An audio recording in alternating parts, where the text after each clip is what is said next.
अब बहुचर्चित ट्विशा शर्मा मौत केस की बात करेंगे। ट्विशा की खुदकुशी थी या हत्या हुई, इस पर चर्चा गर्म है। ट्विशा का परिवार दूसरी बार पोस्टमार्टम कराने की मांग कर रहा है।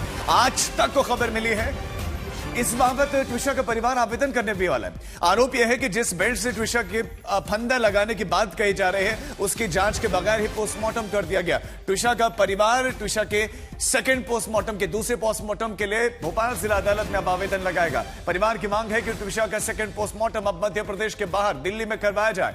31 साल की ट्विशा मूल रूप से नोएडा की रहने वाली थी। दिसंबर में उसकी शादी एक मेट्रोपॉलिटन साइट के एक मैट्रिमोनियल साइट के जरिए भोपाल के एक क्रिमिनल लॉयर समर सिंह के साथ हुई। समर सिंह भोपाल जिला न्यायालय से रिटायर्ड जज गिरिबाला सिंह के बेटे हैं। आरोप है कि मौत से पहले ट्विशा ने मां को बताया था कि उसे ससुराल में सताया जा रहा है। ऐसे में परिवार को लग रहा है कि यह खुदकुशी नहीं, एक मर्डर है।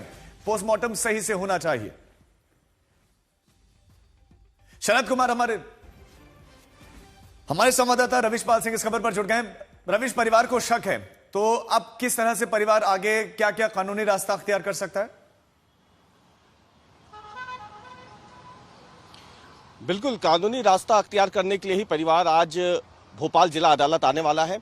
परिवार की दो प्रमुख मांगे हैं। पहला कि उनकी बेटी का सेकंड पोस्टमार्टम हो, और दूसरी मांग यह है कि ये सेकंड पोस्टमार्टम मध्य प्रदेश के किसी भी अस्पताल में ना हो, ये दिल्ली में हो, क्योंकि ये मूलतः नोएडा के रहने वाले हैं। और मध्य प्रदेश में जो पोस्टमार्टम हुआ है एम्स भोपाल में, उस पर परिवार ने फिलहाल असंतुष्टि जाहिर की है। परिवार ने कहा है कि इसमें न केवल नियमों को ताक पे रखा गया, बल्कि कई लापरवाही की परतें भी खुल रही है।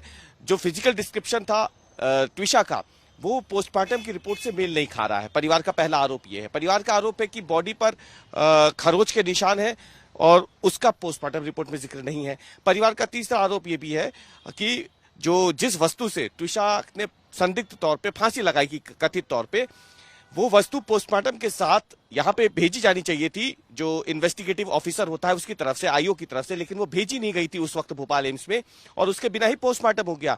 जबकि नियम ये कहता है कि अगर किसी ने फांसी लगाई है तो जिस वस्तु से उसने फांसी लगाई है उससे मिलान किया जाता है निशान का, और फिर पोस्टमार्टम रिपोर्ट में उसका जिक्र होता है। लेकिन यहाँ पे इस नियम को भी दरकिनार किया गया। तो ऐसी तमाम खामियां पोस्टमार्टम रिपोर्ट परिवार को संदेह। बहुत शुक्रिया रविश आपका इस तमाम जानकारी के लिए।